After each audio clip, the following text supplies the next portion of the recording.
On a busy afternoon in downtown Atlanta, a police officer burned a black woman's work permit, believing he could get away with it. What he didn't know? The woman was married to one of the most powerful men in the city, a man who would soon hold him accountable in ways he never expected. How will this officer face the consequences of his actions? And what does this moment say about justice, power, and the fight for accountability? Stay tuned to find out. And don't forget to like, subscribe, and drop a comment, letting us know where you're watching from. The midday sun hung high over downtown Atlanta, casting long shadows across the busy streets. Skyscrapers loomed above as business professionals hurried between meetings, street vendors called out to passers-by, and the city pulsed with life.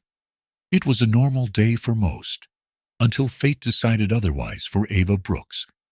Ava, a poised and confident black woman in her mid-30s, moved with purpose through the crowded sidewalks. Her tailored blazer and elegant heels set her apart, a clear sign of her success. In one hand, she clutched a neatly organized folder filled with contracts, business reports, and her most essential document, her work permit. As a high-profile business consultant, she thrived on efficiency and control, two things she was about to lose in an instant. A few blocks away, Officer Jake Brennan scanned the streets from his patrol car. A 20-year veteran of the force, Brennan carried himself with an air of authority, some would say arrogance. He had seen it all, or so he believed. To him, order was paramount, and anyone who disrupted it, especially those he considered out of place, was a problem.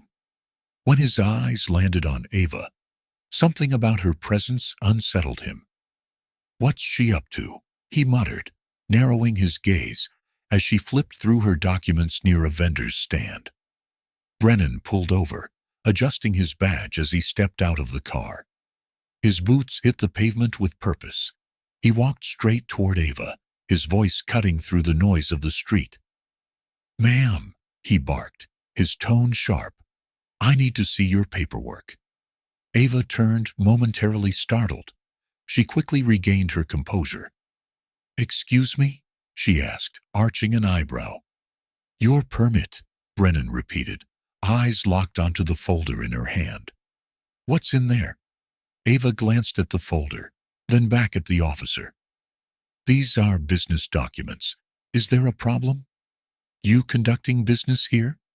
"No," she said evenly, holding her ground. Brennan folded his arms.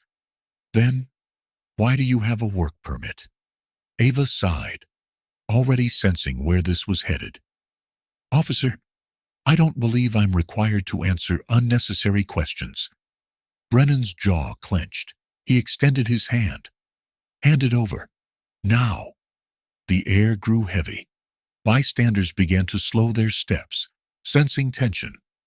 Ava hesitated before reluctantly handing him the folder.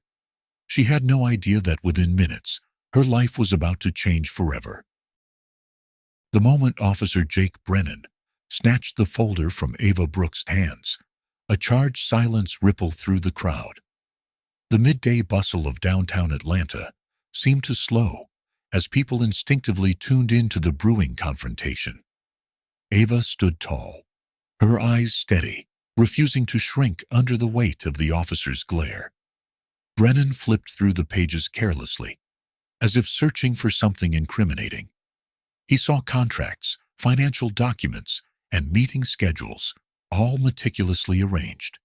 Then, his eyes landed on her work permit.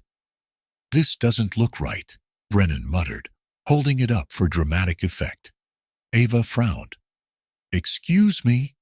He scrutinized the permit, as if it were a counterfeit bill. "I see fake paperwork like this all the time," he said, shaking his head. Ava took a step forward, her patience thinning. "That's a valid work permit, officer, issued by the Department of Labor. If you check—" "I don't need to check," Brennan cut her off, his tone laced with authority. Ava exhaled sharply, glancing around. Several bystanders had paused, their curiosity piqued.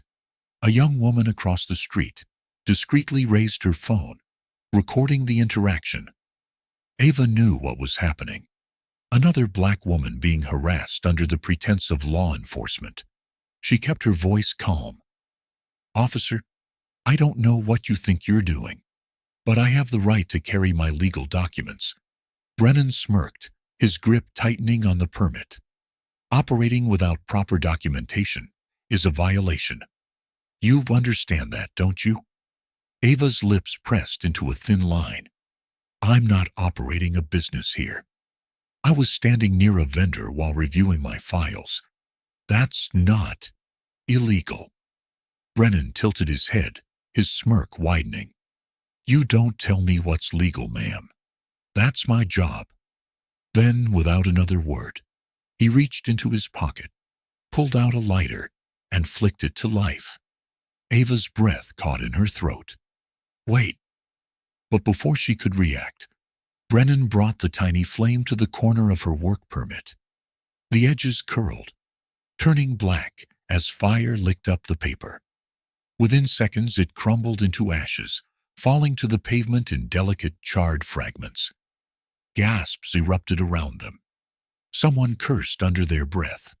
Others pulled out their phones, capturing the moment of absolute disbelief. Ava froze. Her body burned with fury, her fists tightening at her sides. But she knew she had to stay composed. She had seen what happened to people, especially black people, who lashed out at authority. Her voice was tight, shaking with restrained outrage. "You just destroyed a legal document. You have no right to do that." Brennan shrugged, stuffing the lighter back into his pocket. "Guess it wasn't so legal after all." Ava's jaw clenched. "That's a felony." "You're welcome to file a complaint, ma'am," Brennan said, his voice dripping with mock politeness. "Oh, and while you're at it, I suggest you get a new work permit, if they even issue you one." The audacity of his words sent a chill through Ava's body. This wasn't just an abuse of power. It was a deliberate attempt to erase her right to exist in this space. The crowd had grown, murmurs of anger rippling through them. A man in his 40s shook his head, muttering, "This is some serious bullshit." The young woman recording the incident looked at Ava, her face a mix of concern and encouragement. Ava met Brennan's gaze, her voice now dangerously calm. "You will be held accountable for this." Brennan only smirked. "Good luck with that." Before Ava could speak again, the distant sound of a car engine approaching cut through the tension. A sleek black Cadillac Escalade rolled to a stop at the curb. The heavily tinted windows reflected the stunned faces of the bystanders. Then, the door swung open. A tall, sharply dressed black man stepped out, his custom-tailored navy suit impeccable. Despite the heat of the afternoon, his posture radiated power, the kind that didn't need to be announced, the kind that commanded attention without force. Ethan Brooks, Ava's husband. His gaze swept across the scene, immediately assessing the situation. His eyes landed on Ava, then on the ashes at her feet. His jaw tightened. Brennan's posture stiffened. He recognized that face. Everyone in Atlanta's business elite did. Ethan stepped forward, his voice smooth but carrying a dangerous edge. "What's going on here?" Brennan, for the first time since he approached Ava, looked uncertain. Ava's voice was steady but cold. "This officer just burned my work permit." Ethan's entire demeanor changed. His normally composed expression darkened. His lips pressed together, his eyes locked onto Brennan, with an intensity that made the officer shift uncomfortably. Brennan squared his shoulders, attempting to regain control of the situation. "Sir, this is a routine check." Ethan tilted his head slightly, his voice deceptively calm. "And in this routine check, You decided to destroy my wife's legal documents? Brennan blinked. His throat bobbed as he swallowed. Your wife? Ethan took another slow step forward. Yes, my wife. And you're going to explain right now why you thought this was acceptable. The balance of power had shifted. Brennan had spent years wielding authority without consequence, but for the first time, he felt the weight of accountability pressing down on him. The crowd, sensing the shift, leaned in, their phones still recording. For the first time, Brennan had no smug comeback, no retort, no way to weasel out of what he had done. The air grew heavier, thick with the weight of what was coming next, because Officer Jake Brennan had just made the biggest mistake of his career. For the first time in his career, Officer Jake Brennan felt something close to fear. His confidence, which moments ago had been unshakable, now wavered as he faced Ethan Brooks, a man whose influence extended far beyond a simple street encounter. Brennan had made plenty of arrests, issued countless citations, and thrown his authority around more times than he could count. But this was different. The growing crowd sensed the shift in power, their whispers turning into murmurs of anticipation. The cop who had burned a black woman's work permit was about to face the consequences.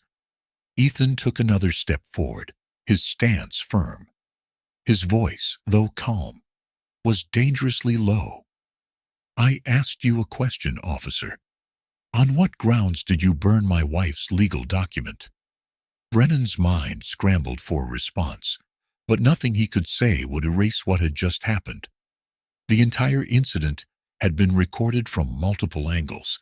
Every smug smirk, every condescending remark, every flick of his lighter. It was all captured on video. Still, his instinct for self-preservation kicked in. Brennan cleared his throat. Sir, I was enforcing regulations. Her paperwork seemed questionable. Ethan's eyes narrowed. Questionable? His voice was clipped, measured. You're telling me you determined, in mere seconds, that a government-issued permit was invalid? Brennan shifted uncomfortably. I had reason to believe. You had no reason. Ethan's voice cut through the officer's excuse like a blade. You decided that my wife didn't belong here. And because you carry a badge, you thought you could do whatever you wanted. Ava, who had stood silent in controlled fury, finally spoke. And you thought I wouldn't fight back. Brennan's face hardened. I was doing my job. Ethan let out a humorless chuckle, shaking his head. No, officer. You were abusing your power. The tension in the air was suffocating. Brennan could feel the weight of every phone camera pointed at him, every set of eyes watching, waiting. A young man in the crowd spoke up. Officer, what do you have to say about that? Another voice chimed in.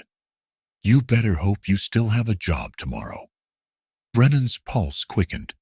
His badge had always been a shield, a symbol of unchecked authority. But standing before Ethan Brooks, before the public, before an undeniable wave of accountability, it felt like that shield was crumbling. And then, as if sealing his fate, Ethan pulled out his own phone and dialed a number. A few seconds later, a deep voice answered. Mayor Davis speaking? Brennan's stomach twisted. Ethan's eyes never left him. Mayor, I need you to see something. Expect a call from my attorney shortly. And just like that, Officer Brennan knew. He was done. The video hit the internet like wildfire. Within hours, clips of Officer Jake Brennan burning Ava Brooks' work permit flooded social media.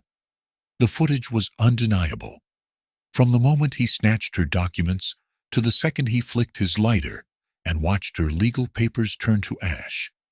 His smirk, his condescending words, the casual abuse of power, it was all there, recorded from multiple angles. By nightfall, the hashtag number sign, "Justice for Ava" trended nationwide. News outlets picked up the story, headlines flashing across the screen. Atlanta officer burns legal document of black woman in shocking abuse of power. Caught on camera, racial profiling or routine check. High-profile executive's wife, targeted in public confrontation with police. The public outrage was swift and unforgiving. Under mounting pressure, the Atlanta Police Department issued a statement the next morning. "We are aware of the incident involving Officer Jake Brennan and the destruction of a legal document belonging to Ms. Ava Brooks. Effective immediately, Officer Brennan has been placed on administrative leave, pending a full investigation. We take these matters seriously and remain committed to accountability." The statement, however, did little to quell the anger. Protesters gathered outside the precinct, holding signs that read, "Fire Brennan now," and "End police abuse." Chants of "No justice, no peace" echoed through the streets, as activists, local leaders, and concerned citizens demanded real action. Ava and Ethan Brooks, meanwhile, refused to stay silent. 2 days later, Ava sat across from a journalist in a televised interview. The anchor leaned forward. "Ava, first off, how are you feeling after everything that happened?" Ava inhaled deeply, choosing her words carefully. "I'm exhausted, but I'm not surprised. This isn't just about me. It's about a system that allows officers like Brennan to act without accountability." The journalist nodded. "Some people are calling this a clear case of racial profiling. Do you agree?" Ava's jaw tightened. "Let me ask you something. If I were a white woman in a suit, standing outside a vendor reading through my documents, would this have happened?" The journalist didn't answer. She didn't need to. Ava continued, "People like Brennan don't see us as belonging in spaces of power. That's why he didn't just question me. He wanted to erase my legitimacy. He wanted to remind me that in his eyes, I didn't deserve to be there." Her words struck a chord with viewers across the country. Millions watched the interview, and the backlash against Brennan intensified. By the end of the week, Atlanta's Mayor Davis, held a press conference. Standing at the podium, his tone was measured but firm. "We have reviewed the footage, and let me be clear. This was not proper police conduct. Officer Brennan's actions were an abuse of power. Effective immediately, he is suspended without pay, and an internal review is underway to determine further disciplinary action." A reporter raised a hand. "Mayor Davis, will Brennan be fired?" The mayor hesitated. "That decision will be made following the internal investigation." The crowd wasn't satisfied. Activists pushed harder, calling for immediate termination. Protests swelled, drawing national attention. The situation had escalated far beyond one bad cop. It became a fight against a broken system. Not everyone saw Brennan as the villain. Conservative talk shows rushed to his defense, claiming he was being scapegoated by woke cancel culture. A well-known pundit sneered on live television. This officer was just doing his job. But because some rich guy's wife didn't like how it went down, now he's losing everything? Give me a break. This is why cops can't do their jobs anymore. But the facts spoke louder than the spin. The footage was damning. The witnesses were credible, and the police department couldn't sweep this under the rug. Behind the scenes, Ethan wasn't just waiting, he was acting. Using his network of corporate connections, he pressured Atlanta's business leaders to speak out. He made calls to city officials, he met with activists, and then he made a public statement. Standing beside Ava at a rally, he took the microphone. His voice was steady but commanding. "I've done business in this city for over a decade. I've worked with police chiefs, politicians, and executives. But let me be clear. Power means nothing if you don't use it to do what's right. He turned toward the cameras. Officer Brennan destroyed my wife's work permit because he thought he could get away with it, because he thought no one would care. Well, we care, and we won't stop until real change happens. The crowd erupted. A movement had begun. The city couldn't ignore the calls for justice. Ava and Ethan met with civil rights leaders, pushing for systemic reform. They demanded body cams for all officers, independent oversight of police misconduct cases, and mandatory anti-bias training. Meanwhile, Brennan's career was in freefall. His face was plastered across the news. His name was trending for all the wrong reasons. His fellow officers, once supportive, began distancing themselves, and as public outrage reached a boiling point, it became clear his time was running out. The pressure had become unbearable. As protests raged outside the Atlanta Police Department, the city was left with no choice. Under immense public scrutiny, the police announced their final decision. Officer Jake Brennan was officially terminated from his position. The statement was short and to the point. Following an internal investigation, Officer Brennan's actions were determined to be a violation of department policy. His employment with the Atlanta Police Department has been terminated, effective immediately. The announcement sent shockwaves through the community. Some celebrated it as a rare victory for justice, while others decried it as an overreach fueled by social media outrage. But for Ava and Ethan Brooks, it was only the beginning. The news cameras caught Brennan leaving the police precinct for the last time. He walked with his head down, his jaw clenched. He wasn't wearing his uniform anymore. Just a simple button-down shirt, now wrinkled and untucked. Reporters swarmed him. "Officer Brennan, do you regret what you did?" One journalist shouted. "Do you feel like you've been treated unfairly?" Another asked. Brennan ignored them, pushing past the microphones and flashing cameras. But deep down, he knew.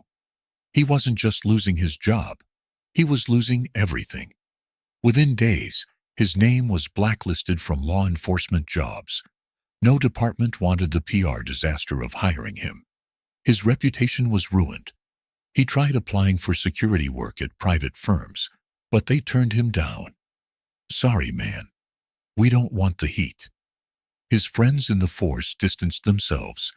Some officers quietly supported him, but none spoke out publicly. The department wanted to wash its hands of him, and his former colleagues weren't willing to go down with him. Alone in his apartment, he watched news reports about the protests, the reforms, and the growing movement for police accountability. His fists clenched. He had been untouchable once. Now he was nothing. While Brennan's career fell apart, Ava and Ethan were just getting started. Weeks after the incident, they met with city officials to push for police reform. At a packed city hall meeting, Ava stood at the podium, her voice firm but composed. "My case is not an isolated one. This happens every day to people who don't have cameras recording, who don't have a platform to fight back. That's why we're here, to make sure it never happens again." The city council members listened in silence. Then, Ethan stepped forward.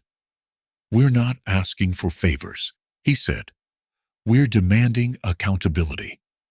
In response to public pressure, the city enacted new policies: mandatory body cameras for all officers, independent investigations for police misconduct cases, de-escalation, and anti-bias training. It wasn't a perfect solution, but it was a start. One evening, as Ava and Ethan sat on their porch, watching the city lights in the distance, Ethan turned to his wife. "You realize you've started something bigger than just us, right?" Ava exhaled, a small smile forming. "Yeah, and we're not stopping now." The story of Ava Brooks and Officer Brennan is more than just an isolated incident.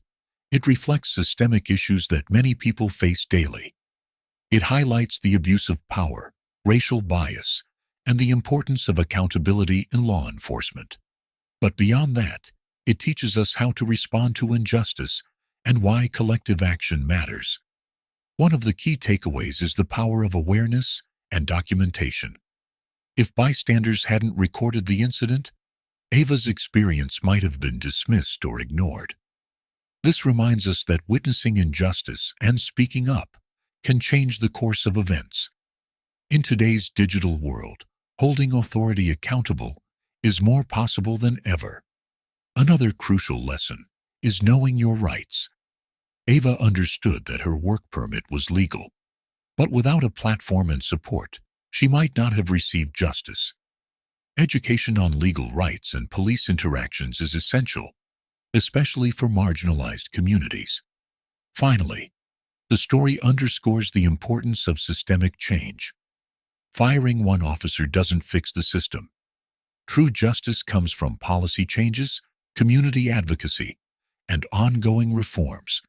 It's up to all of us to demand better, stay informed, and use our voices to create a more just society. But now, I want to hear from you. If you were in Ava's position, how would you react? Would you fight back, expose the injustice, and demand accountability? 1. Or would you stay silent, avoid confrontation, and protect yourself from potential risks? 2. Drop a 1 or 2 in the comments below, and let's discuss. And if you believe in justice, accountability, and standing up for what's right, don't forget to like this video, subscribe to the channel, and share this story with others. Together, we can keep these conversations going and push for real change. Strong,